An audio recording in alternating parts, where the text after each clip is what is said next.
bạn là ngày chấm dứt số có đôi chỉ số đây từ căn phục mai bóng phun đỏ khía khi bạn có việc ở lời dương vơ tập lập mà chụp khía sai chụp mày mà đòn cái đấy là ngày nơi đường bắt tập bỏ dưỡng đường bỏ hở bị chia cho mình ở phục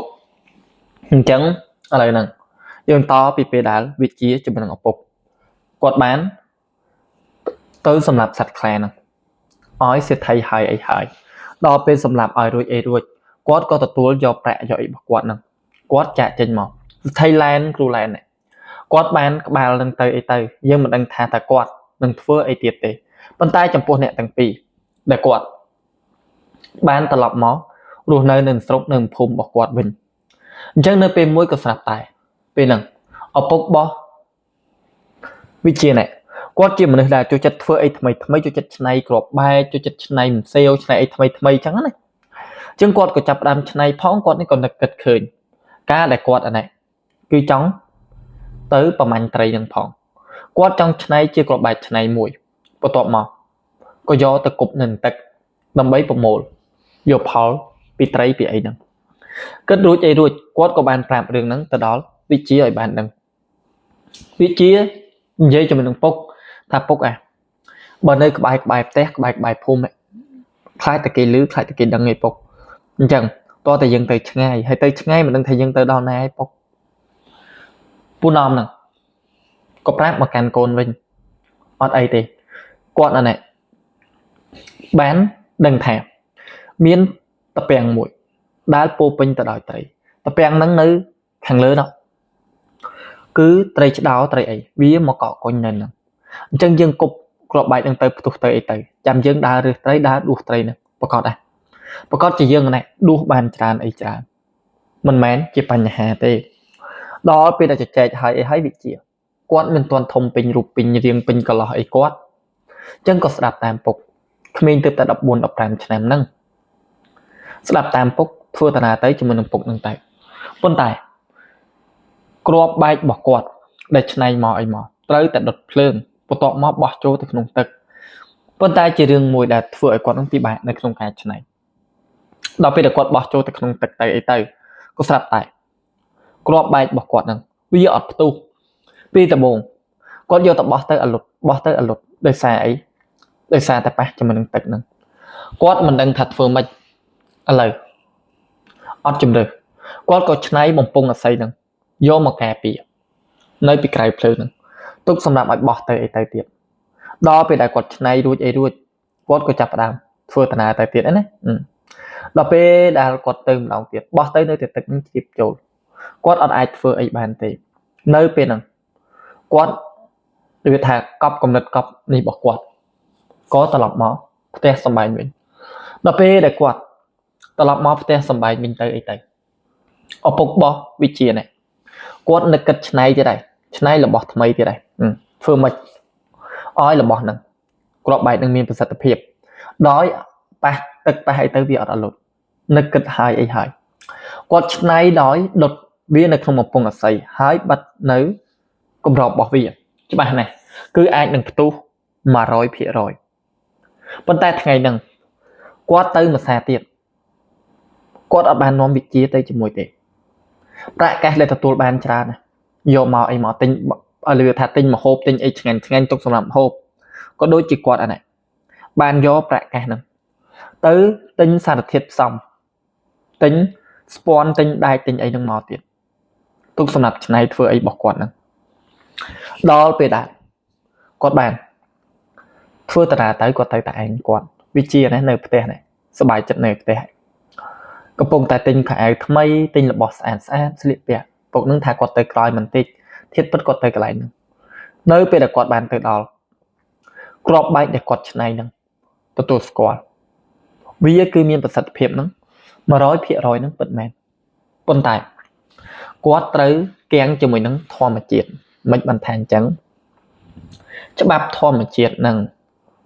គឺហាម5គាត់កន្លែងហ្នឹងមានអរុក្ខអរិយអ្នកតាដែលគេការពារអញ្ចឹងកាលណាដែលគាត់ទៅបំផ្ទុះទៅអីទៅប៉ះកូនប៉ះចៅរបស់គេប៉ះប្រពន្ធប៉ះអីរបស់គេប៉ះទីកន្លែងដែលគេស្ថិតនៅគាត់ដុតក្របបែករបស់គាត់ហើយដែលឆ្នៃរួច បោះចូលទៅក្នុងទឹកនឹងក្ដុងគ្រាន់តែបោះចូលទៅអីទៅក៏ស្រាប់តែមានអ្វីម្យ៉ាងបានទាញយកគ្រាប់បែកឆ្នៃរបស់គាត់នឹងចូលទៅក្នុងទឹកនឹងបាត់គឺវាខំទាញចូលគាត់យកទៅតាមជាមួយនឹងចំនួន3គ្រាប់យកទៅដល់គាត់បោះទៀតគ្រាប់ទី1ឃើញថាគាត់គិតថាវាមានលំនឹងឬក៏មានទម្ងន់ធ្ងន់ពេកបោះទៅដល់វាលឹបចូលទៅក្នុងទឹកគាត់ក៏ចាប់ផ្ដើមទាញនៅគ្រាប់ទី2របស់គាត់ប៉ុន្តែពេលហ្នឹងបានគាត់នឹងសម្គាល់ឃើញថាពិតជាមានសភាវៈអ្វីម្យ៉ាងដែលវានៅខាងក្នុងទឹកហ្នឹងពិតមែនដែលវាបានខំតបាក់ខំទាញទៅកាន់គ្រាប់បែករបស់គាត់ហ្នឹងពិតមែនគាត់តែគាត់បោះចូលទៅហើយទឹកហ្នឹងគឺមកឃ្លុបយកគ្រាប់បែកហ្នឹងទាញចូលទៅខាងក្នុងបាត់គាត់ក៏បានសម្លឹងឃើញថាមានតាចាស់ម្នាក់ឈរនៅច្រាំងខាងនោះ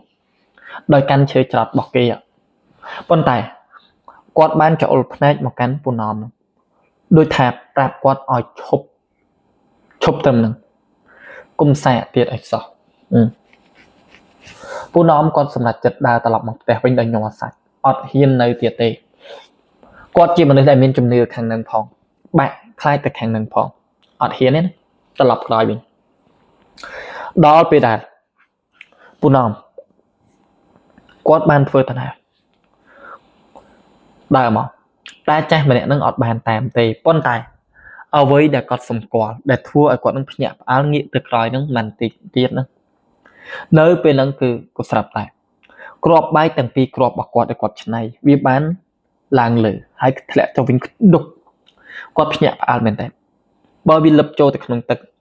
គួរណាស់តែលឹបចូលទៅបាត់ហេតុអីចាំបាច់អីបានជាវានេះមកខ្ទៀតមកលើមិនបានជាអញ្ចឹងមិនត្រឹមតែប៉ុណ្្នឹងទេផ្ទៃនៃទឹកស្ទឹងហ្នឹងហាក់បីដូចជាគេចង់បញ្ជាក់ថាគាត់បានបំពេញដែនទឹករបស់គេហើយគឺទឹកស្ទឹងហ្នឹងចាប់ផ្ដើមទឹកតពាំងហ្នឹងចាប់ផ្ដើមគឺដូចជាមានកពើដូចជាមាននេះអីមួយនៅអញ្ចឹងចាប់ផ្ដើមគឺឃ្លឹកខ្លាក់នៅកន្លែងហ្នឹងពូណមគាត់កាន់តែភ័យខ្លាច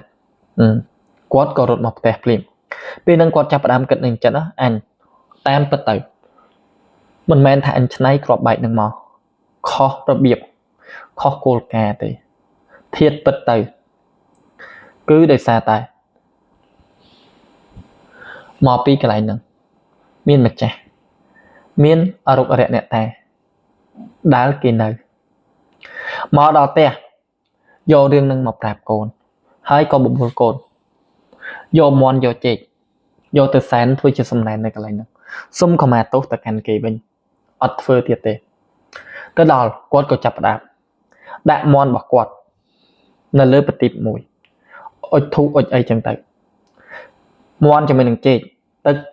វាចាប់ផ្ដើមហូរទៅតាមខ្យល់នាំទៅតិចឃ្លឹកហូរទៅចូលទៅក្នុងតពាំងហ្នឹង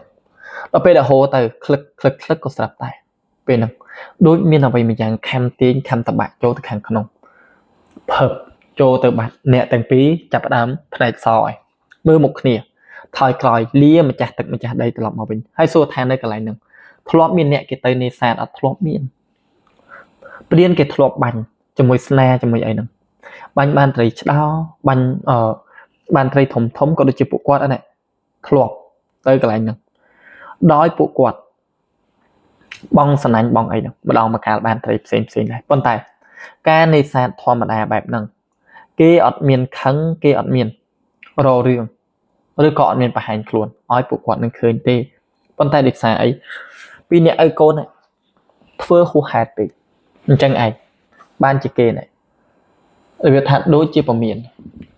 នៅពេលដែលពួកគាត់ទាំងពីរនាក់បានឃើញសភាពការនឹងរួចក៏សម្រេចចិត្តត្រឡប់មកវិញ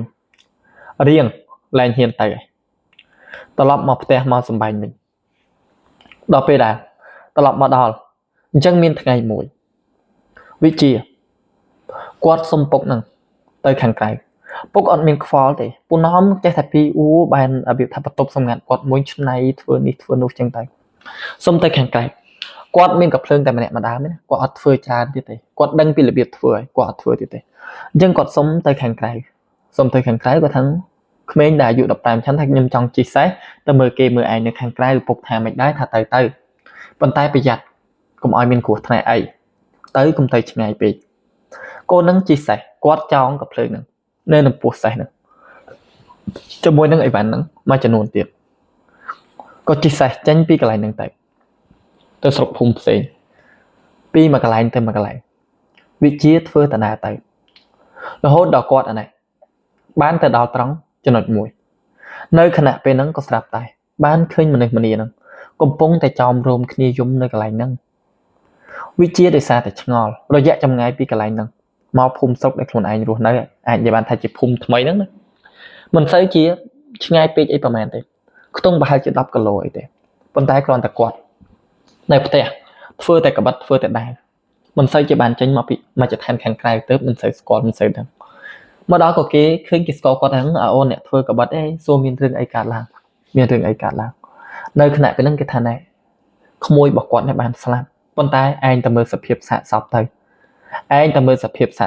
មានណានៅពេលហ្នឹងក៏ស្រាប់ដែរ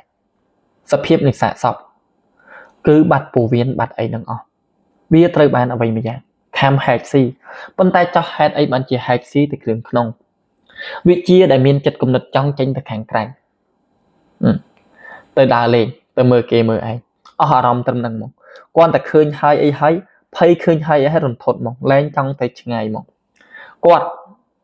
ក៏បានស្ដាប់ឮអ្នកភូមិហ្នឹងជជែកបែកញែកគ្នាណាមួយពេលហ្នឹងមិនមែនមានត្រឹមតែអ្នកភូមិនៅកន្លែងហ្នឹងណាអ្នកផ្សេងគេឆ្លងកាត់មកអីមកឃើញសភាពហ្នឹងគេក៏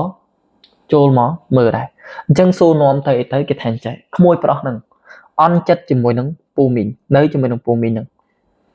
សុំពូមីងហ្នឹងការប្រពន្ធប៉ុន្តែគាត់ទៅតែមានអាយុ17ឆ្នាំទេក៏ពូមីងហ្នឹងអត់ឲ្យការឯងកព្រីអត់ឪពុកអត់ម៉ែទេហើយនៅមួយពូនៅមួយមីងតែមួយអាយុប៉ុណ្ណេះគឺកំពុងតែឆាវអាហ្នឹងទី1ទី2អ្នកដែលគាត់ស្រឡាញ់ហ្នឹងគឺពូមីងគាត់អត់សូវពេញចិត្តចាស់យើងបុរាណភាគច្រើនតែរឿងហ្នឹងតែភាគច្រើនគឺតើឪពុកម្ដាយអត់ពេញចិត្តហើយអត់សូវទលំទលាយដូចយើងឥឡូវអញ្ចឹងណាតើអត់ពេញចិត្តហើយភាគច្រើនគឺគាត់មិនបែកបាក់បានអីបានឬក៏ធ្វើឲ្យអ្នកហ្នឹងគាត់គិតខ្លីគិតអីចឹងទៅប៉ុន្តែមិនថាទាំងអស់ទេដោយមនុស្សដែរនៅពេលហ្នឹងគាត់ក៏រត់ចេញពីផ្ទះអត់ទៅខ្វៀលគោខ្វៀលក្របីទេគាត់អន់ចិត្តគាត់ខឹងជាមួយនឹងពូមីងគាត់ក៏រត់ចេញថាបាត់ក្មួយនឹងមកត្រឹមតែ2យប់ទេតែពេលដែលបានមកលួចសួរអ្នកភូមិឃើញថាឃើញគេហ្នឹងនេះទេនៅរស់ទេដើរឆ្លងកាត់ភូមិពីម្ដុំ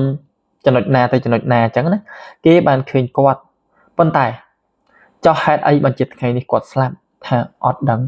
ម្សិលមិញឃើញអ្នកនេះស្លាប់អ្នកភូមិអ្នកខ្លះក៏ជជែកវែកញែកនិយាយថាស្លាប់ដោយសារតែគេណែអន់ចិត្តពេកអីពេកក៏លៀបថ្នាំស្លាប់ខ្លួនត្រូវបានឆ្កែប្រៃហ្នឹងខំហែកស៊ីអ្នកខ្លះទៀតក៏ថាអត់ទេខ្លែអ្នកខ្លះក៏ថាសត្វថ្មែតសត្វអីចឹងទៅប៉ុន្តែចាស់ដែលធ្លាប់មានបទពិសោធន៍គាត់ថាអត់ទេគាត់ដើរព្រៃឆ្អែតឆ្អន់ហើយទី1តំបន់នេះអត់មានខ្លាទេគុំថាឡើយខ្លាឆ្កែព្រៃក៏អត់មានដែរហើយបើសិនជាវាបង្កឡើងទៅដល់សត្វកាចសាហាវទាំងប្រមាណប្រភេទហ្នឹងដូចជាអ្នកភូមិនិយាយពិតមែនគាត់មើលដឹងមនុស្សនេះមិនមែនលេបថ្នាំស្លាប់ទេគាត់ពិនិត្យទៅលើរាងកាយនៃសាកសពអត់មានលក្ខណៈស្នាមថាមានជាតិថ្នាំអីហ្នឹងក៏ឬក៏ឈាមហ្នឹងដែលហូរអត់ដល់គ្នាអីគ្នាក្រំអីអត់ទេគាត់មើលទៅគឺគាត់ដឹងសភាពនៃសាកសពហ្នឹងតាមដែលមើលទៅគេស្លាប់ហើយគឺត្រូវបានសម្លាប់ភ្លាមហើយក៏គ្រឿងក្នុងនោះបានបាត់ភ្លាមអ្នកភូមិចាប់ផ្ដើមហើយចំអញស្អីអញ្ចេះស្អីជាអ្នកវាប្រហាគេអញ្ចេះសួរអ្នកនេះក៏អត់សួរអ្នកនោះក៏អត់ចុងក្រោយក៏មានអ៊ំប្រុសម្នាក់គាត់ឆ្លងកាត់មកដូចគ្នាគាត់ជិះសេះមួយក្បាលដោយអូប្រទេសហ្នឹងមានថ្នាំមានអីលក់ថ្នាំលក់អីហ្នឹងមិនគ្រឿងញៀនទេដល់ពេលដែលគាត់ឆ្លងកាត់មកអីមកក៏ចូលតែមើលដូចគ្នាគាត់មើលឲ្យគាត់ពោលចោលគាត់ទេគាត់មិនថានិយាយអីឲ្យអ្នកភូមិហ្នឹងសង្កត់ធ្ងន់ទេគាត់មើលគាត់ថាអានេះធ្មប់ហែក CV គាត់ថាប៉ុណ្ណឹងគាត់ក៏ជិះអតិសេសហ្នឹងទៅបាត់ គ្រប់គ្នាងាកសលឹងមើលមុខអ៊ំប្រុសហ្នឹងដោយម្នាក់ធ្វើភ្នែកភ្លឺអ្នកខ្លះក៏ចាប់អារម្មណ៍ជាមួយនឹងសម្ដីរបស់គាត់អ្នកខ្លះទៀតក៏អត់ចាប់អារម្មណ៍គិតថាគាត់និយាយចោលគាត់បោះពាក្យថាថ្មប់ឲ្យចេញទៅចាស់ហ្នឹងក៏ថាដូចជាគាត់និយាយមែនទេដឹងថាតាមតែមើលស្លាកស្នាមហ្នឹងដូចមិនបកឡើងដោយសัตว์ទេហើយក៏មិនដូចមនុស្សធម្មតាដែរចាំមានថ្មប់មកពីណាមានថ្មប់មកពីណាជជែកគ្នាសួរគ្នាអ្នកនេះថាអត់ដឹងអ្នកនោះថាអត់ដឹងមិនដែលនឹងលេចលឺដំណឹងពីថ្មប់ពីអីនឹងផងអត់ដែលលឺតែនឹងផងហ្នឹងជជែកទៅអីទៅពួកគាត់ម្នាក់របៀបថាអញញើទេចាប់ផ្ដើមកលេចមើលមកចឋានដែលនៅជំវិញហ្នឹងហើយបើមានវាមែនអីមែនតិចវានៅម្ដុំហ្នឹងងាកមើលចែករួចក៏នាំគ្នាដាក់សពនឹងលើអតេះហើយត្រឡប់ចូលទៅក្នុងភូមិហ្នឹងមិនមែនជាភូមិដាល់នេះគាត់រស់នៅទេមិនមែនជាភូមិដាល់វិជានឹងគាត់រស់នៅទេភូមិហ្នឹងគឺភូមិមួយទៀតបន្ទាប់ពីភូមិដែលវិជានឹងនៅទៅគាត់តែខ្លួនឯងនឹងគិតថានឹងទៅឲ្យបាន20-30 គីឡូអីចឹងទៅចាំត្រឡប់មកវិញឆ្ងាយពីផ្ទះប៉ុន្តែចេញទៅប្រហែលជាខ្ទង់10 គីឡូជាង10 គីឡូគាត់ក៏ស្រាប់តែញាត់សាច់ហើយគេត្រឡប់មកវិញគាត់អានេះចាប់ដើមសឹងថាងាកឃើញគល់ឈើក៏ខ្លាចងាកឃើញដុំថ្មហ្នឹងក៏ខ្លាចគាត់ក៏ត្រឡប់ក្រោយមកវិញសពគេយកចូលមកខាងក្នុងនេះទៅខាងក្នុងភូមិធ្វើបន់ធ្វើអីទៅគាត់ក៏ជិះមកផ្ទះយករឿងហ្នឹងមកប្រាប់ពុកវិជាអត់យល់អំពីរឿងថ្មប់ហ្នឹងអីប្រហែលទេចង់ឲ្យពុកហ្នឹងបញ្យល់ប្រាប់មកដល់ពូណមហ្នឹងក៏បញ្យល់ប្រាប់ថាដូចជាតាចាស់ហ្នឹងនិយាយហ្នឹងអាចនឹងត្រូវជាថ្មប់ស៊ីសាច់ឆៅជាគ្រូដែលរៀនអគុំរៀនអីទៅបែកវិជាអគុំមិនអីមិនខ្លាយទៅជាថ្មប់ហ្នឹងមិនអីមិនប្រាប់តែកាន់កូនហ្នឹងកាន់តែញញើតពេលដែលលើកថាមនុស្សស៊ីពោះវៀនមនុស្សបែបហ្នឹងប៉ុន្តែសួរថាគាត់អានេះមានដំណោះស្រាយអីអត់ទេនៅពេលហ្នឹងឪពុកប្រាប់តែកាន់កូនប្រុសអត់ឲ្យទៅណាឆ្ងាយទេយើងមានតែ2នាក់ឪកូនទេសងំនៅផ្ទះនៅសំបីនៅនឹងសិនចាំមើលថាតើនឹងមានរឿងអីកើតឡើងជាបន្ទាប់ទៀតពេលវេលាដ៏អាក្រក់ចំពោះអ្នកស្រុកអ្នកភូមិរបស់ពួកគាត់ក៏ចាប់ផ្ដើមចូលមកដល់នៅពេលហ្នឹងពិតជាមានថ្មប់មួយក្បាលហ្នឹងវាបានចូលមកក្នុងភូមិហ្នឹងពិតមែនថ្មប់មួយក្បាលនេះប្រភពមកតាមពិតទៅមិនមែនជាគ្រូទៅរៀនអីជ្រៅជ្រះទេតាមពិតទៅគឺជាព្រានព្រៃម្នាក់នៅពេលហ្នឹងព្រានព្រៃគាត់បានឡើងទៅលើភ្នំប្រមាញ់សัตว์ហើយក៏ស្រឡាញ់បងប្អូនជនជាតិភាគតិចព្រាននីវនៅពេលដែលឡើងទៅអីទៅគាត់អានេះក៏ទៅស្រឡាញ់ពេញចិត្តជាមួយនឹងកូនរបស់អ្នកភូមិភាគតិចដែលនៅខាងលើភ្នំស្រឡាញ់កូនស្រីគេហើយអីហើយក៏អត់ត្រឡប់មកផ្ទះមកសម្បែងវិញទេព្យាយាមទៅស្និទ្ធស្នាលជាមួយនឹងកូនស្រីរបស់គេព្យាយាមនិយាយប្រាប់ទៅកាន់ឪពុកម្ដាយរបស់គេថាគាត់ស្រឡាញ់គាត់ពេញចិត្តអីចឹងណាប្រាប់ទៅទាំងដែលធៀបពិតគាត់មានប្រពន្ធកូននៅឯផ្ទះមិនទាន់លែងលះគ្នាដាច់ទេដល់ពេលដែលគាត់ស្រឡាញ់ពេញចិត្តទៅអីទៅនិយាយប្រាប់គេអីគេអញ្ចឹងគេនឹងគេអត់រើសអើងទេគេថាបើសិនជាអ្នកឯងស្មោះត្រង់មែនហើយអ្នកឯងនៅលាវអត់ទាន់មានគ្រួសារទេអីទេអញ្ចឹងគេការឲ្យអីឲ្យកុំឲ្យតែអ្នកឯងនឹងមានគ្រួសារមានអីទៅបានហើយគាត់ថាគាត់អត់មានគ្រួសារផងអីផងដល់ពេលដែរគាត់បញ្ជាក់ប្រាប់បែបហ្នឹងទៅអីទៅមេកត្រៀងនឹងអ្នកភូមិនោះព្រមលើកូននឹងឲ្យការកូននឹងឲ្យលើកកូនការកូននឹងជាមួយហើយក៏ស្រាប់តែយប់ឡើងរបៀបថាបដាសាហ្នឹងតាមតាន់គាត់ដោយសារតែគាត់ក្បត់ផិតប្រពន្ធកូនគាត់ព្រាននីវនឹងគាត់យល់សបិនហ្នឹងមកមើលមកមាយឃើញប្រពន្ធហ្នឹងក៏និយាយទៅកាន់ប្រពន្ធហ្នឹងអូ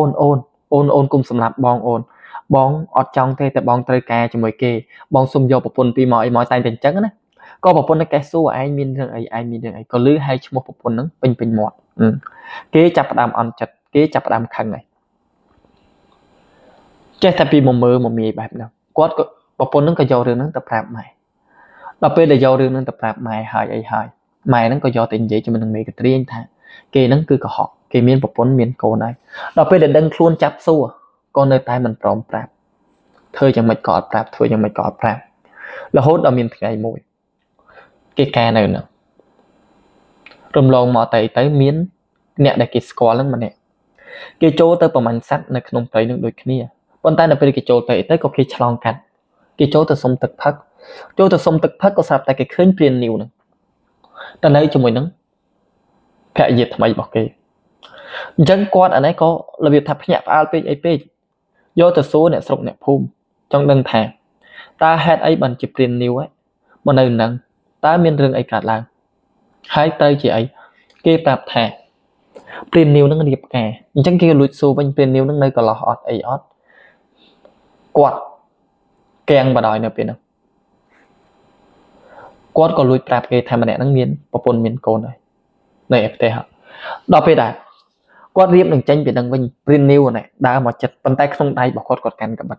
ហើយគាត់នឹងគំរាមគាត់និយាយថាចេះនិយាយគ្នាហើយចូលមកសុំទឹកផឹកដឹងសុំមកចូលទឹកផឹកហើយទៅផ្ទះវិញគុំនិយាយមាត់អត់ក៏រពេកគុំមាត់ចាប់មាត់ព្រៀបអត់ប្រយោជន៍ពេកប្រយ័ត្នជាមួយគេហ្នឹងមិនតិចប្រយ័ត្នគេចាត់ការទៅសម្លុតគំរាមទៅកាន់លពូម្នាក់ហ្នឹងប៉ុន្តែសួរថាគាត់ខ្លាចអត់ទេពូហ្នឹងគាត់ក៏ចាក់ចេញទៅដោយសារតែការសម្លុតការគំរាមរបស់ព្រាននីវហ្នឹងគាត់ខឹងគាត់អន់ចិត្តគាត់ដែរ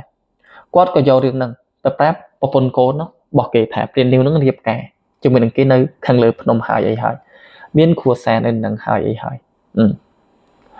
ដល់ពេលដែរជជែករួចអីរួចប្រពន្ធនឹងអត់អស់ចិត្តក៏សុំឲ្យលពូនឹងជូនទៅគាត់ថាគាត់អត់ជូនទៅទេដាច់ខាតអ្នកឯងចង់ទៅមើលទៅខ្លួនឯងទៅប៉ុន្តែគេពិតជាមានប្រពន្ធកូននៅកន្លែងហ្នឹងពិតមែនក៏ប្រពន្ធនឹងរត់ទៅរកគ្រូឲ្យជួយទស្សទាយមើលថាតើប្តីនឹងពិតជាទៅរៀបការមានប្រពន្ធនឹងនៅខាងលើភ្នំនឹងមែនអត់ឬក៏លពូនឹងនិយាយកុហកទៅរកគ្រូឲ្យគេទស្សទាយឲ្យគេរាប់ដៃរាប់ជើងមើលទៅក៏គ្រូនឹងថាមែនគេពិតជាតែមានគ្រួសារមានអីមែនប្រពន្ធអត់អស់ចិត្តបញ្ជូនគាត់អត់ទៅដល់ផ្ទាល់គាត់ទេគាត់ជាមនុស្សស្រីហើយម្ដាយរបស់គាត់ក៏អត់អនុញ្ញាតដែរឲ្យប្អូនប្រុសនឹងទៅស៊ើបទៀតប្អូនប្រុសបានលួចទៅស៊ើបទៅអីទៅក៏ស៊ើបដឹងប៉ុន្តែទៅដល់ព្រាននីវហ្នឹងគាត់ក៏ឃើញប្អូនប្រុសនឹងមកស៊ើបគាត់ក៏ចង់ចាត់ការទៅកាន់ប្អូនប្រុសហ្នឹងប៉ុន្តែត្រូវបានប្អូនប្រុសហ្នឹងរត់ទៅរកមេកទ្រាញហ្នឹងឲ្យជួយការពាររឿងហ្នឹងក៏បែកធ្លាយទៅអីទៅគាត់រត់មកផ្ទះវិញព្រាននីវគាត់គឺត្រូវរងកម្មវេទនាហ្នឹងប្រពន្ធដើមជួលគ្រូហ្នឹងឲ្យធ្វើអំពើសម្លាប់ជួលគ្រូឲ្យធ្វើអំពើសម្លាប់ទៅខាងនោះត្រូវប្រពន្ធនោះគេជ្រុលជ្រួសជាស្រឡាញ់ហើយអីក៏ឲ្យមេកទ្រាញជួយមេកទ្រាញនោះជួយដោះទៅជាមនុស្សទៅជាឧបករណ៍របស់គេជួយដោះជួយអីចេះមួយចោះពីរអញ្ចឹងណាប៉ុន្តែដល់ពេលគេត្រូវធ្ងន់ត្រូវខ្លាំងពេកចុងក្រោយក៏គេនេះពោលពាក្យមកកាន់ប្រពន្ធទី2របស់គេថាអូយវេទនាណាអញគាត់ទៅយកប្រពន្ធប៉ុណ្ណឹងវេទនាអ្នកនេះដោះអ្នកនោះធ្វើអំពើអញតឹងធុងអញនេះអញទៅរកប្រពន្ធដើមអញវិញបាត់ឡើយគេថាអញ្ចឹងដល់ពេលហើយប្រពន្ធចុងហ្នឹងគេខឹងទៅអីទៅទឹកហ្នឹងមកកំពុងអាស័យហ្នឹងឪពុកខ្មោចឪពុកហ្នឹងធ្លាប់ប្រាប់ថាចាកូនខ្មោចឪពុកដើមហ្នឹងទុកឲ្យទឹកនេះបើសិនជានរណាម្នាក់ធ្វើបាបកូនផិតក្បត់កូនដែលជាមនុស្សស្រីអត់មានកម្លាំងបាយទៅតតាំងជាមួយនឹងគេកូនឯងលួចបច្រកទឹកហ្នឹងឲ្យផឹកទៅចាំមើលថាលទ្ធផលវានឹងខ្លាយទៅជាយ៉ាងណាក៏ប្តីនឹងដេកលក់ខឹងចិត្តពេកអីពេកលួចយកទឹកហ្នឹងទៅបច្រកប្តីហ្នឹងឲ្យផឹកទៅអីទៅហើយសួរថាព្រាននីវនៅពេលផឹកហើយយ៉ាងម៉េចផឹកហើយអីហើយក៏ស្រាប់តែគាត់ចាប់ផ្ដើមផ្លាស់ប្ដូរអាកប្បកិរិយារបស់គាត់ក៏ចាប់ផ្ដើមคล้ายទៅជាធ្មប់ហ្នឹងបន្តិចម្ដងភ្ញាក់ឡើងគាត់ក៏បានរត់ចេញពីផ្ទះនៅពេលហ្នឹងមេកទ្រាញបានប្រើមនុស្សរបស់គាត់ឲ្យដេញទៅចាប់យកមកវិញមនុស្សត្រូវអំពើគេគាត់កំពុងតែដោះសុកហេតុអីបានជាខ្លាយទៅជាបែបហ្នឹងទៅចាប់យកមកវិញមកទៅឲ្យលឿនទៅចាប់យកមកវិញមកអីមកទៅឲ្យលឿនកូនចៅរបស់គាត់ក៏ទៅប៉ុន្តែកូនចៅដែលចាប់តាមទៅគាត់ថាមនុស្សហ្នឹងចាប់អត់ជាប់គាត់បានវាយប្រហារឲ្យអ្នកភូមិដែលតាមទៅទាំងអស់ហ្នឹងសុទ្ធតែមានរបួសបន្ទាប់មកក៏គេបានចាប់យកម្នាក់ហ្នឹងទៅបាត់ហើយសួរតែចាប់យកទៅធ្វើអីទៅហែកស៊ីធ្វើជាចំណីរបស់គេនឹងឯងមេកទ្រាញត្រឡប់មកសួរប្រពន្ធចុងថាតើមានរឿងអីកើតឡើងហេតុអីបានជានៅសុកคล้ายទៅជាបែបហ្នឹងគេនិយាយថាគេអត់ដឹងទេប្រហែលជាត្រូវអំពើធ្ងន់ធ្ងរពេកហើយប្រហែលជាមេកទ្រាញនឹងជួយដោះជួយអីទៅវាទៅជាប្តីរបស់គេនឹងបតៈបតុងនៅចំណុចកណ្ដាលហើយក៏ធ្វើឲ្យគេផ្លាស់ប្ដូរ ប៉ុន្តែនៅពេលហ្នឹងមេកត្រៀងដែល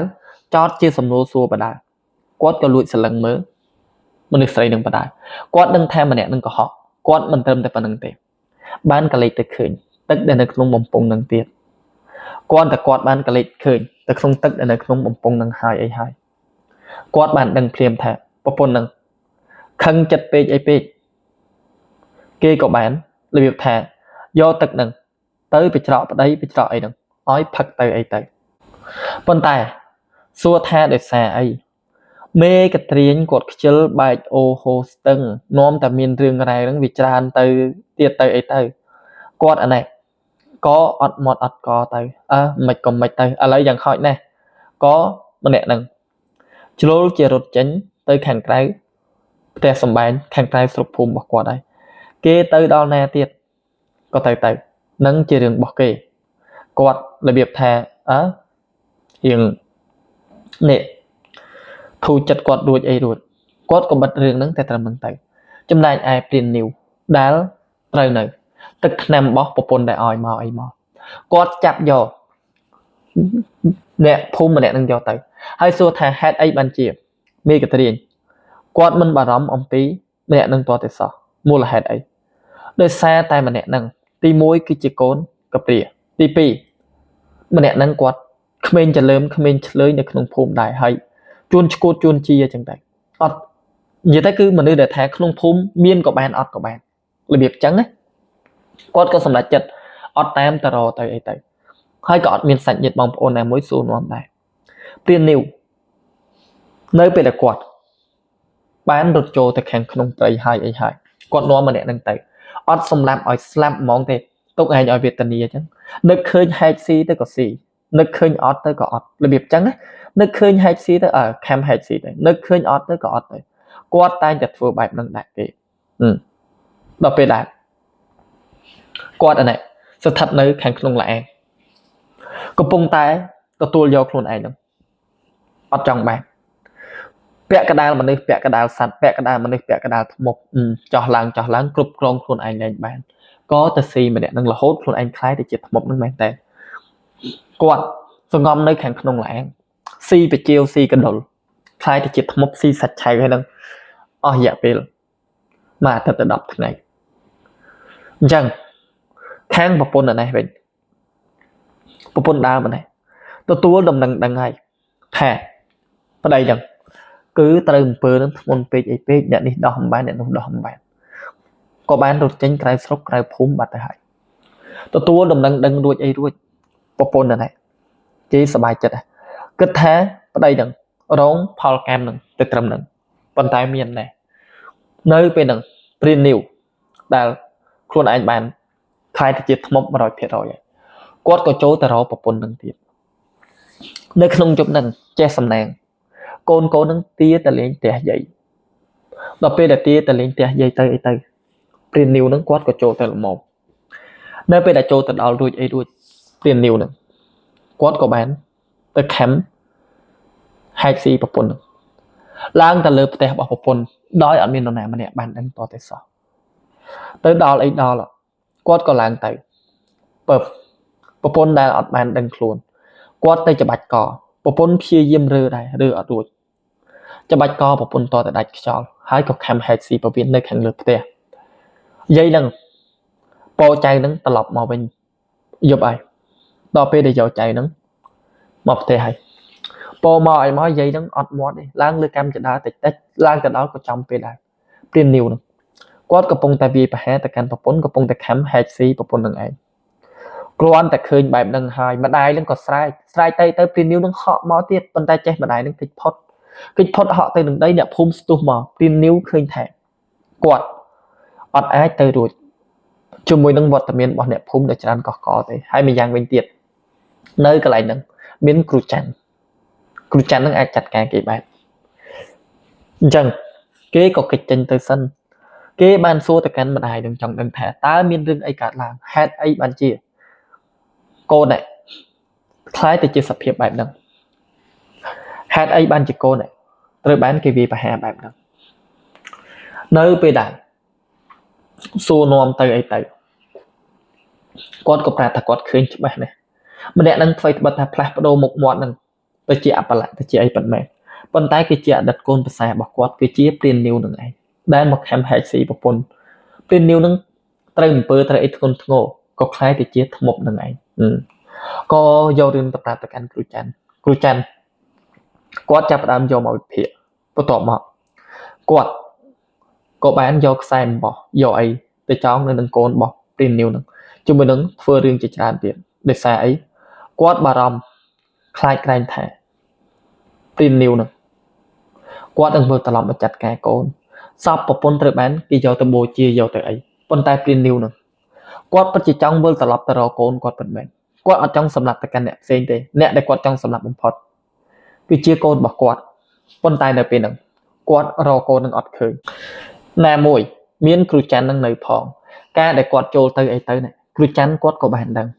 នៅពេលហ្នឹងគ្រូច័ន្ទគាត់កាន់លំពេងមួយគាត់រងចាំព្រាននីវនឹងចាំមើលឯងមកហើយតើមកដឹងរឿងជាមួយនឹងអញរងចាំមើលចោះឡើងមកស្ទុះព្រាននីវនឹងក៏ចាប់ដើមចូលទៅរកកូនពិតមែនព្រានច័ន្ទគាត់ក៏គប់លំពេងនឹងត្រូវចកេះលហែចកេះព្រាននីវនឹងឈឺជុកចាប់ពេកអីពេកក៏សម្រេចចិត្តរត់ចាកចេញពីកន្លែងនឹងត្រឡប់មកវិញអញ្ចឹងនៅពេលដែលព្រាននីវគាត់ចាកចេញទៅរួចគ្រូច័ន្ទក៏ប្រុងប្រយ័ត្នព្រាននីវនឹងក៏លែងហ៊ានត្រឡប់មកវិញចាកចេញពីកន្លែងនឹងទៅធ្មប់នឹងចេញពីកន្លែងនឹងមកតាមផ្លូវយើងមិនដឹងថាគេវាយប្រហារទៅកាន់នរណាខ្លះទេប៉ុន្តែដល់ពេលដែលគេបានដឹងគឺមកក្បែរភូមិដែលវិជានឹងរស់នៅនឹងមកវាយប្រហារទៅកាន់ទៅថាក្មួយប្រុសរបស់គេម្នាក់នឹងខឹងមីងខឹងអីពេករត់ចេញក្រៅភូមិរត់ទៅតាមផ្លូវក៏ស្រាប់តែជួបជាមួយនឹងព្រាននីវនឹងឯងនៅពេលដែលជួបជាមួយនឹងព្រាននីវនឹងហើយអីហើយមានដែរនៅពេលហ្នឹងក៏ស្រាប់តែត្រូវបានព្រាននីវនឹងវាយប្រហារនៅក្នុងរឿងហ្នឹងក៏មានកលុកកលៈមួយទៀតមិនបន្ថែមអញ្ចឹងមានគ្រូម្នាក់ដែលដឹងថាព្រាននីវនឹងមកដល់ត្រង់ចំណុចហ្នឹងហើយជាធ្មប់ស៊ីសាច់ឆៅប៉ុន្តែគ្រូហ្នឹងគេអត់ចង់សម្លាប់ទៅកាន់ព្រាននីវទេគេចង់បានព្រាននីវនឹងយកមកធ្វើជាបរិវារគ្រូតុំនៅពេលដែលស៊ើបដឹងថាមានធ្មប់នឹងមកដល់គ្រប់គ្នាកំពុងតែប្រុងប្រយ័ត្នជាមួយនឹងធ្មប់នឹងការពារផ្ទះសម្បែងការពារប្រពន្ធកូនប៉ុន្តែបែរជាគ្រូតុំអត់ដូចគ្នាទេនៅពេលហ្នឹងគ្រូតុំគាត់ក៏នឹកគិតនៅវិធីសាស្ត្ររបស់គាត់នៅក្នុងការដែលយកគេនឹងមកធ្វើជាបរិវារគាត់ក៏តាមរកព្រាននីវនឹងដែលជាធ្មប់នឹងគ្រូតុំក៏តាមរកចោះឡើងគាត់ក៏ដឹងពីកន្លែងរបស់គេនៅពេលហ្នឹងគ្រូតុំគាត់បានកាន់សាច់គោកាន់ថ្លើមគោឈាមស្រស់សាច់ស្រស់ពួកគាត់ដឹងថាមិនមែនស៊ីតែសាច់មនុស្សទេគោក៏បីស្អីក៏ដោយឲ្យតែសាច់ស្រស់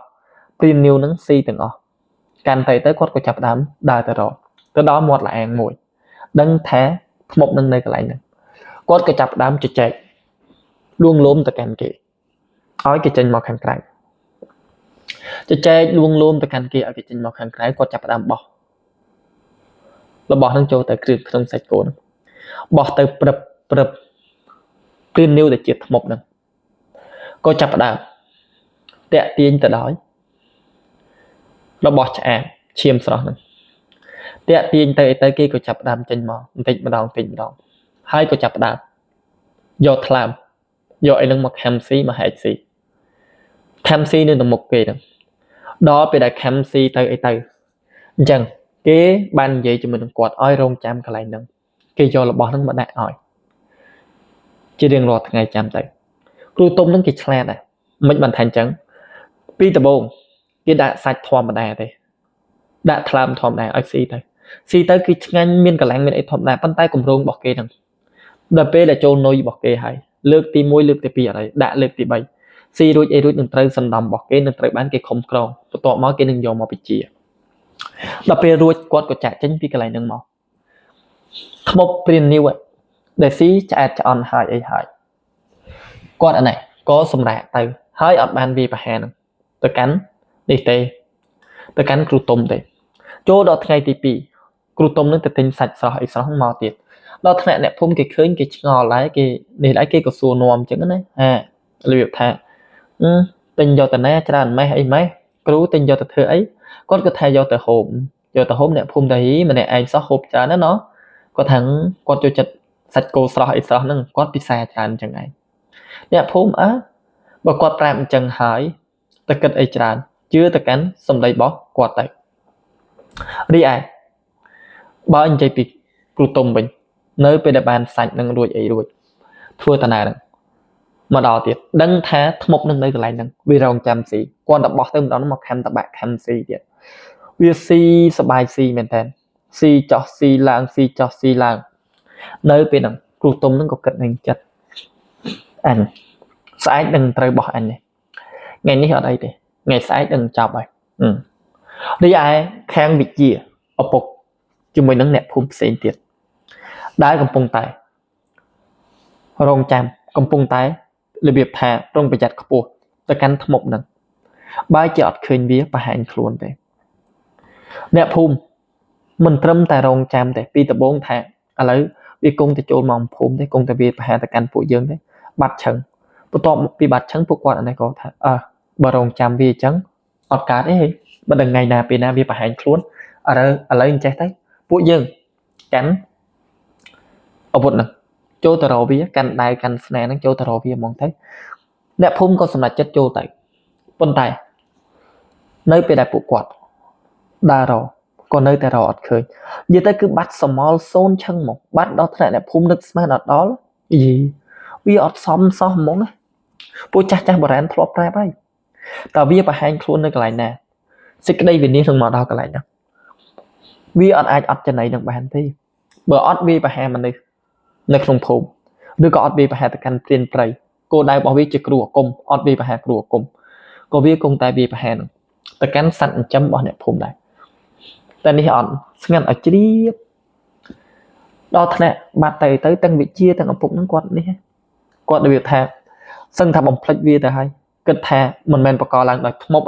ដល់ពេលបាត់ទៅអីទៅអញ្ចឹងដល់ថ្នាក់គិតថាវាអាចនឹងបកឡើងដោយសត្វព្រៃមែនតែនវាអាចបកឡើងដោយពពួកសត្វក្អែកសត្វថ្មែតអីចឹងគិតចឹងវិញប៉ុន្តែសួរថាវិជាជាមួយនឹងឪពុកហ្នឹងបានត្រៀមអាវុធរបស់គាត់អត់ត្រៀមកំភ្លើងទាំងពីរដើមហ្នឹងត្រៀមចង់ដឹងថាតើនៅពេលដែលធ្មប់នឹងបង្ហាញខ្លួនឧទាហរណ៍ថាអ្នកភូមិបាញ់ស្នេហ៍បាញ់ខ្លួនឬក៏អ្នកភូមិហ្នឹងប្រើដូចដាវដូចកំបិតអីដែលគាត់ធ្វើទៅអីទៅឬក៏មានខ្លួនឯងហ្នឹងចាត់ការវាបានអត់អីអត់បើអត់ទេគាត់នឹងប្រើប្រាស់កំភ្លើងរបស់គាត់ព្រោះកំភ្លើងរបស់គាត់ហ្នឹងធ្លាប់ប្រហែលធ្លាប់ចាត់ការទៅកាន់សត្វខ្លែនឹងបានដល់ពេលដែលរងចាំបាត់អ្នកភូមិក៏ស្ងាត់ស្ងៀមទៅតាមហ្នឹងទៅរីឯគ្រូទុំហ្នឹងដាក់ចំណៃដល់ថ្ងៃទី2ហើយសប្បាយចិត្តហើយចូលដល់ថ្ងៃទី3ទៅមួយសាទៀតយកទៅម្ដងនេះព្រាននីវហ្នឹងបង្ហាញខ្លួនឲ្យឃើញពេញរូបពេញរាងមករត់ដល់ព្រាននីវហ្នឹងគាត់ត្រឹមតែបង្ហាញមុខបន្តិចក៏ដូចជាប្រើដៃហ្នឹងលូបមកយកសាច់ស្រស់ឈាមស្រស់ហ្នឹងយកមកស៊ីទេតែម្ដងនេះចេញមកគាត់ក៏សម្គាល់ឃើញថាអាយ៉ាធ្មប់នេះប៉ះថ្ងៃប៉ះពលឺថ្ងៃប៉ះខ្យល់អត់អីទេវើយមិនមែនចេញបានតែពេលយប់ទេពេលថ្ងៃត្រូវសងំនៅទៅអត់ទេមកឈរមកប៉ះថ្ងៃប៉ះពលឺថ្ងៃមកឡើងចក្រងចេញមករាងកាយឡើងគួរឲ្យខ្លាចខោអាវដែលនៅជាប់ខ្លួនហ្នឹងលហែកអាយរីឯបើនិយាយពីនេះវិញដៃជើងវិញមិនមែនថាដោះកញ្ចក់ដៃវែងអីទេប៉ុន្តែដៃនឹងកញ្ញង់គួរឲ្យខ្លាចមកឃើញហើយអីហើយគាត់បោះសាច់ទៅទៀតបោះម្ដងនេះអត់ឲ្យដល់ដីទេប្រហែលជាពាក់ព័ន្ធអីជាមួយនឹងអាគមសម្ងាត់របស់គាត់ហើយអាគមសម្ងាត់របស់គាត់ប្រហែលជាបោះដល់ដីដល់អីហ្នឹងសាមអាលៀបអញ្ចឹងហើយដឹងបានជាគាត់អត់អញ្ចឹងបោះគឺបោះនៅនេះរបៀបថានៅឯលើនឹងឲ្យចាប់បោះទៅវឹបគេចាប់វឹបនៅនឹងដៃរបស់គេបោះវឹបគេចាប់ទៀតវឹបគេខំហែកស៊ីគ្រប់ក្រាប់មើលទៅដូចជាឆ្កាញ់ពិសានៅមុខគេហ្នឹងដល់ពេលដែរខំហែកស៊ីយ៉ាងឆ្កាញ់ទៅអីទៅនៅពេលហ្នឹងក៏ស្រាប់ដែរគេចាប់ផ្ដើមហើយទុនដៃទុនជើងទៅនឹងដីក្រឹបចាប់ផ្ដើមវិលមុខអស់កម្លាំងហើយភាយព្រាននីវ ដែលបានคล้ายទៅជាថ្មនឹងក៏ចាប់ផ្ដើមបញ្ចេញនូវសំឡេងមកដែលគួរឲ្យខ្លាចឈឺតឈឺតឈឺតឈឺតចាប់ផ្ដើមបញ្ចេញសំឡេងរីឯគ្រូទុំវិញគាត់កំពុងតែសប្បាយចិត្តជាមួយនឹងលទ្ធផលដែលគាត់ធ្វើបានហ្នឹងមែនតើដល់ថ្នាក់គាត់ងើយមើលទៅលើមេឃឲ្យសើចសប្បាយអស់របៀបថាតែប៉ុណ្ណេះគាត់មានបរិវារខ្លាំងអីខ្លាំងរបស់គាត់ហើយដែលអាចចាត់ការទៅកាន់អ្នកផ្សេងបានហើយសួរថាតើគូសត្រូវរបស់គាត់នឹងពីណាគេអ្នកដែលគាត់អត់ចូលចិត្ត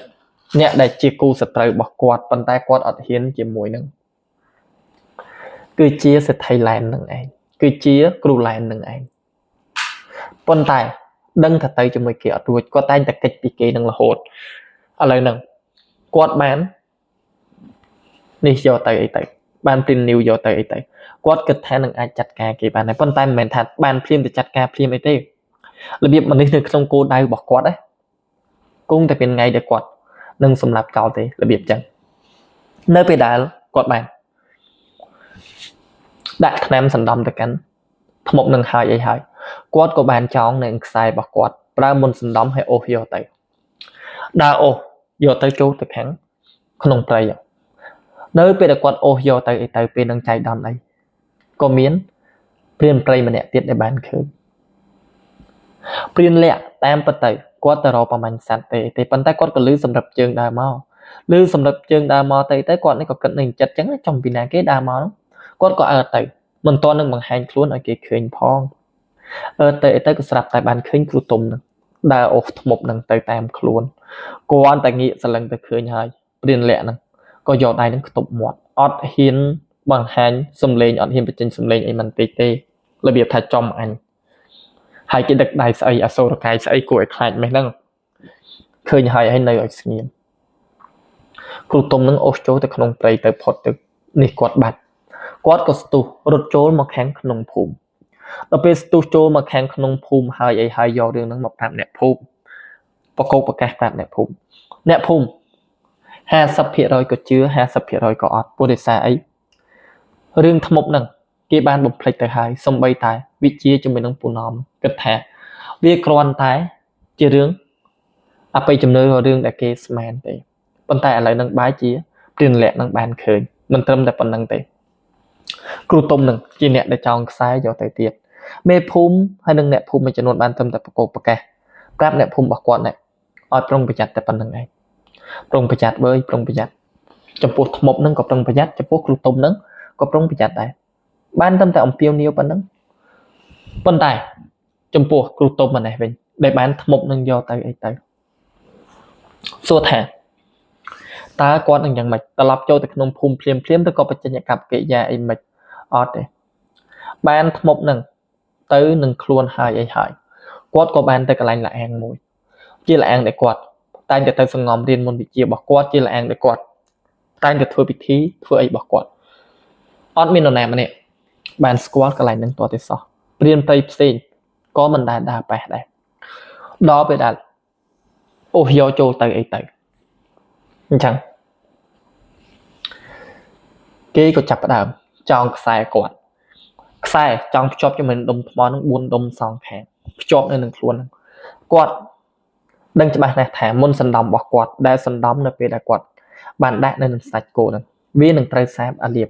ឬក៏វានឹងត្រូវអស់ប្រសិទ្ធភាពហ្នឹងប្រហែលនាទីប្រហែលម៉ោងក្រោយមកអញ្ចឹងគាត់ត្រូវចងជាមួយនឹងអំបោះហ្នឹងវិញចងជាមួយនឹងអំបោះហ្នឹងហើយអីហើយគាត់អានេះនឹងត្រូវខាបនឹងត្រូវបញ្ចុះនៅមុនវិជារបស់គាត់ចូលទៅក្នុងខ្លួនរបស់ថ្មនឹងយ៉ាងម៉េចដើម្បីឲ្យគាត់ងាយស្រួលនៅក្នុងការប្រើប្រាស់ថ្មហ្នឹងនៅពេលដែលគាត់បានរៀបចំចងហើយអីហើយគ្រប់យ៉ាងគឺដូចជាអ្វីដែលគាត់គិតយ៉ាងអញ្ចឹងនៅខណៈពេលដែលមុនវិជារបស់គាត់ដែលបានសន្ធិដ្ឋនៅក្នុងខ្លួនរបស់គេហ្នឹងឬក៏ថ្នាំសំណំរបស់គាត់ចាប់ផ្ដើមសាបអាលៀបទៅអីទៅនៅពេលហ្នឹងក៏ស្រាប់តែថ្មដែរវាចាប់ផ្ដើមរឺហើយពីដំបូងវាដូចមនុស្សដូចថ្មអត់វិញ្ញាណដូចមនុស្សអត់កម្លាំងអត់អីចឹងទៅដល់ស្ងៀមតែគាត់តែអស់ហើយរើយកមកហឺបញ្ចេញសលេងមកកោងកាយហ្នឹងព្យាយាមរើខ្លាំងចេញពីកន្លែងហ្នឹងប៉ុន្តែសួរថាយ៉ាងម៉េចអត់ទេខ្សែអំបោះអស់ទាំងហ្នឹង bán cho rít riêng cài bọc kì ói chọp kẹng nơi cái lạnh nâng bật hai mình đừng thèm ta cừu tôm nè qua trái môn vị chia ấy khle đầm bấy sừng cọt kì tê ở đây kẹng xin nhanh mỏng rư có rư mình chân ngư có ngượt mình chân ở vây đã chầm lại một tiệt côn ra bỏ quạt côn ra bỏ một pin nhiều nè miên pin nè mình nè mìnhอายุbuồn chnem mình nè tiệt khi mìnhอายุbuồn chnem pram chnem đại dây nâng tay để po tay để giàu tay chỉ mùi hai nơi giúp để quạt trô tayสำหรับปนโจแต่สำหรับไอ้นั่นโกนนั้นคือเตยแต่ยัยนั้นตั้งปีนี้จังบันจะรู้ชีวิตนั้นตั้งปีจับปีได้แบบปนสลับเตยไอ้เตยโกนใส่สลับเตยไอ้เตยบันไดนั้นยอใจนั้นแต่ในจมูกมันเติมแต่ปันนังเทโอ้ยปีแถวสมยวนสมอาวุธสมไอปีกรุจันนั้นจีจานดำใบตกแกปีคลวนใครเกตลับเตยเป็นไอเป็นจังโกนจะบองนั่นก็สลับตายโยสบันเคยอปกยัยนั้นหลังพญาพายุบลางเกยูสบันเคยอปกบอกเกตรบ้านครูมาเนี่ยจองสายจมเป็นออกระจวบหายปกนั่นพี่ยิ้มเรือปีกซ้ายจะนองในเกจองปั้นแต่โซ่แทะตาในขนมกายโยสบันบอกเกนั่นเกบ้านเคยทับปกนั่นมีรูปเรียงนั่นสะอาดแบบเรือก่อแอบปะแหละนั่นคือเกยูสบันเคยแทะปกนั่นมีรูปเรียงนั่นโดยจิบแปะกระดานมาเลยแปะกระดานสั่นถ้าแปะกระดานทั้งหมดนั่งบัดแต่หายปั้นแต่ในไอ้มือมุกนั่งดังนึงไอ้สมกอลมุกนึงดังแทนนึงไอ้จีเอาปกบอกล้วนขมิ้นนึงก็บ้านเด็กมาเมื่อโดยสายแทนแรงปกยมเตยแรงปกยมเตยปกไอ้ชื่ออดแรงเตยยัยนึงชงอรีใจไอ้กัดไอ้ใจไอ้กัดไอ้ดอทแน่คลายแทนเอาปกบอกเกย์เด็กคลายแต่จิตหมกหายไอ้หายเนี่ยเกย์นึงตลบมาลงปลายตลบมาฝืนแบบใจนึงวิ่งจังกอดก็บ้านนี่เตย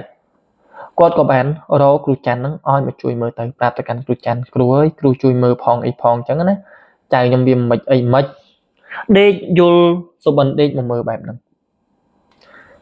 จุบนั่งยูสบันตะกรอบมามือแบบนั้นให้สายละ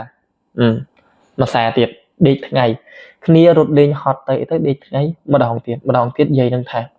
ออสโตรเตยแต่เราครูจันนั่งเมาเราไปได้แต่เราครูจันมาเตยครูจันนั่งกอดมืออัดทะลุมืออัดดังเตยแทนเปลี่ยนนิ้วทมบนิ้วนั่ง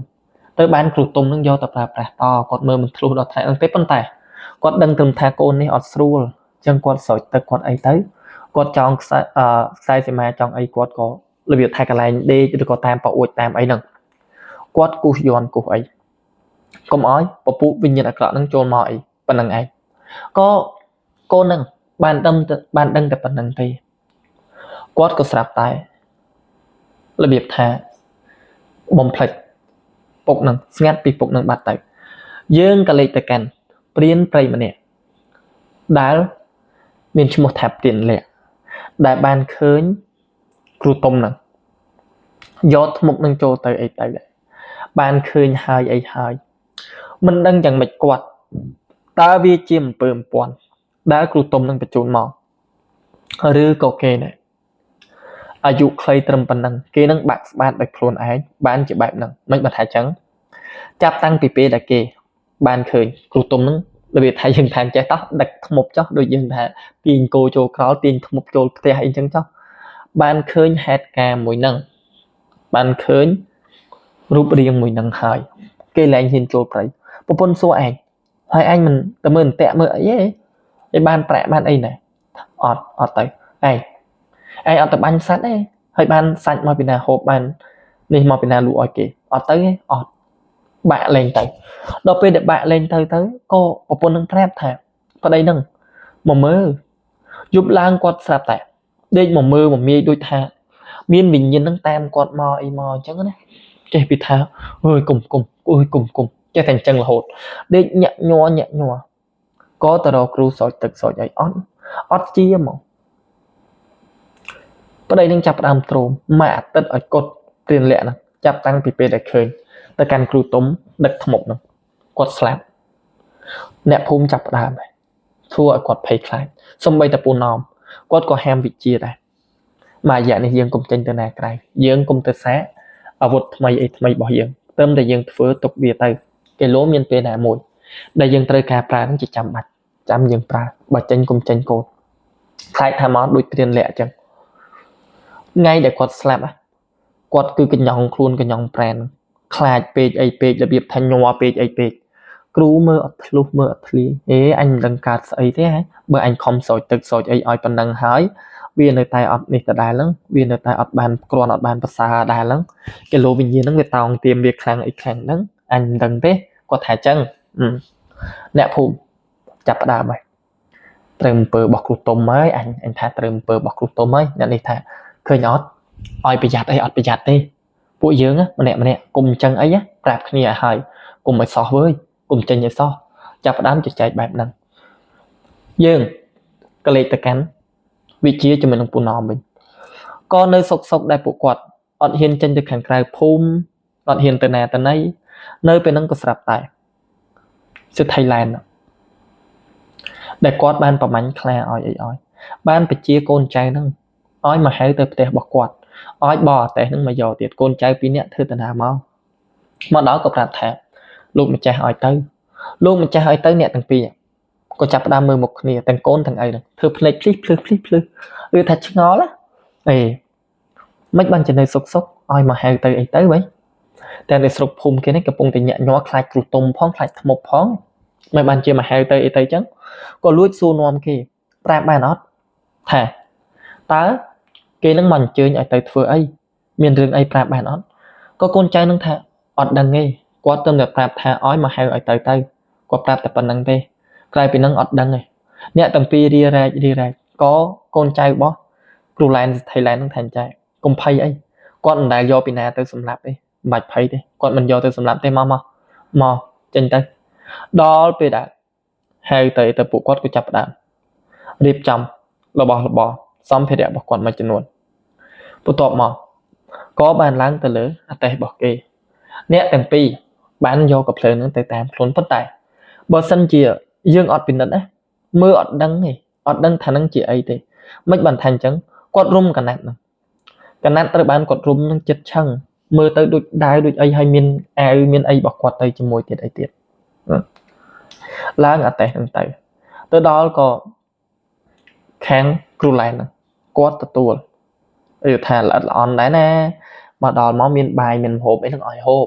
មានបាយមានម្ហូបឲ្យហូបប៉ុន្តែអត់បានឡើងទៅលើផ្ទះធំរបស់គេអត់បានទៅមើលក្បាលខ្លាហ្នឹងទេនៅពេលហ្នឹង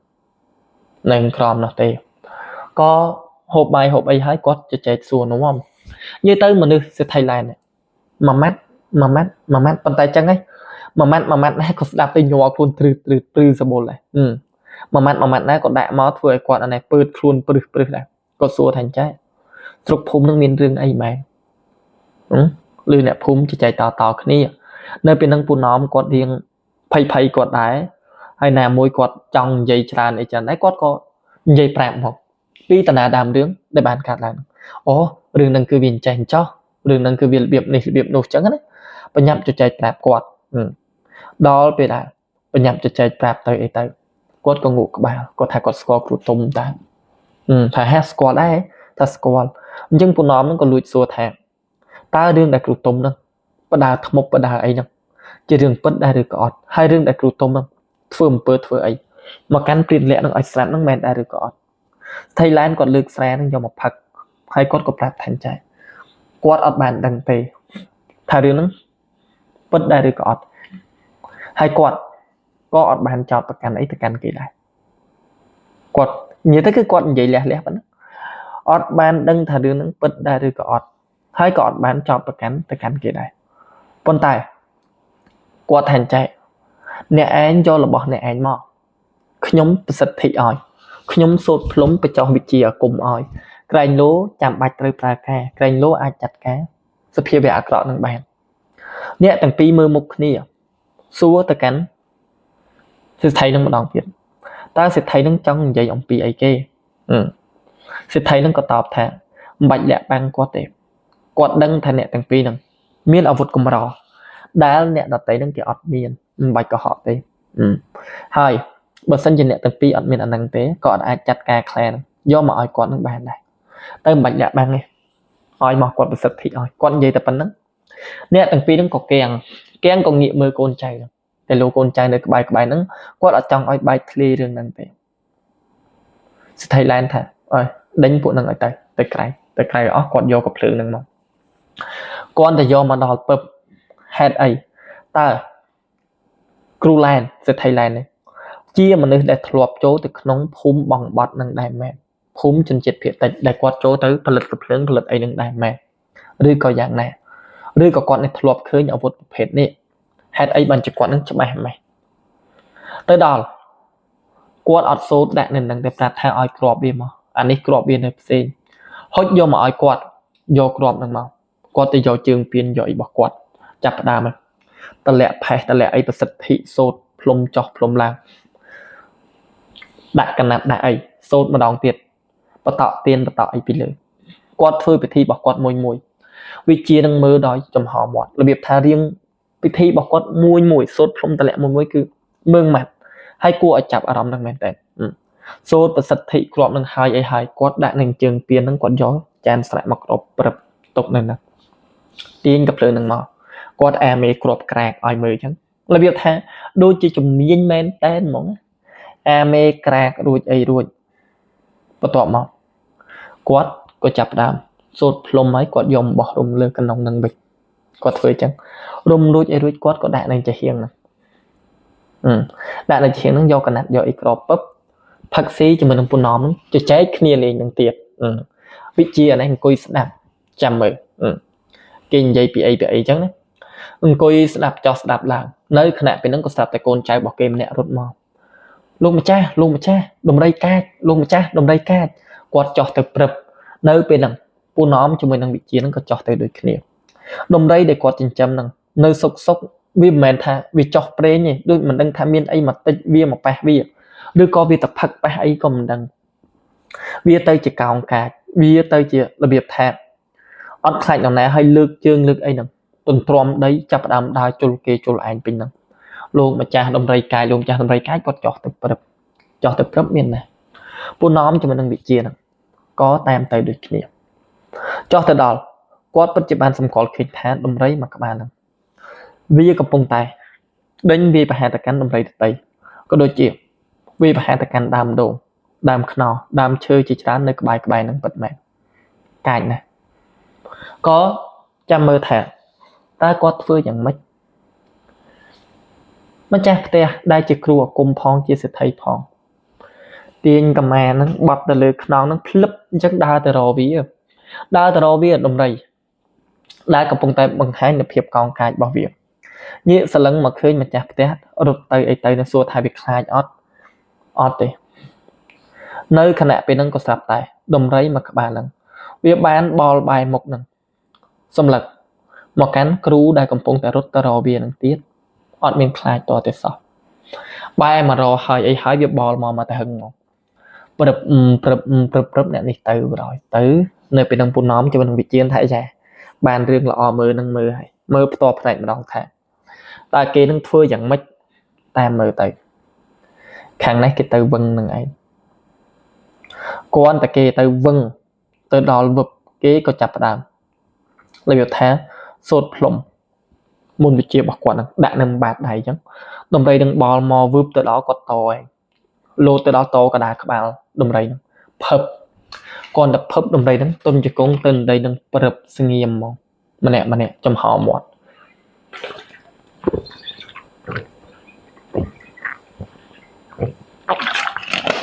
នៅពេលដែរគាត់បានបង្ក្រាបដំរីនឹងឲ្យដេកទៅរួចគាត់ក៏ងអែលក្បាលដំរីនឹង3ដងឲ្យវាងើបងអែលក្បាលដំរីនឹងងអែលផ្លុំងើបមកវិញក៏លាស់ខ្លួនថឹបក៏វីប្រម៉ោយនឹងថឹបក៏លាស់លឹកជាក៏លាស់អីហើយប្រាប់កូនចៅមកយកដំរីនឹងទៅវិញគាត់ជាប់ភ្ញៀវល្អអត់មកយកដំរីទៅវិញគាត់ជាប់ភ្ញៀវក៏កូនចៅនឹងមកទាញមកយកដំរីនឹងទៅវិញមែនអូម្នាក់ទៅណាទៅដល់ទាញយកដំរីនឹងយកទៅចងគាត់ដើរមកវិញធ្វើដូចជាអត់មានរឿងអីកើតឡើងប្រាប់តែកាន់ពូណំនឹងវិជាថាឡើងទៅហូបតឡើងទៅហូបតលាងដៃលាងជើងនៅពាងទឹកឡើងទៅវិជានេះញ័រជើងត្រឹតឡើងទៅហូបតជាមួយនឹងគេទៅយើងចាំមើលថា ngày sai phíaបន្ទាប់មិនសិនមិនច្រឡំភាគបញ្ចប់ ចាំមើលថ្ងៃស្អែកថាតើវិជាហ្នឹងជាមួយនឹងពូណមហ្នឹងគាត់ប្រើកាភ្លើងក៏ដូចជាគ្រាប់ដែលគេឲ្យមកជាគ្រាប់ដែលមានប្រសិទ្ធភាពហ្នឹងយកទៅចាត់ការធ្មប់ចាត់ការគ្រូទុំហ្នឹងយ៉ាងម៉េចខ្ញុំបាទថាវិតអរគុណច្រើនជម្រាបលា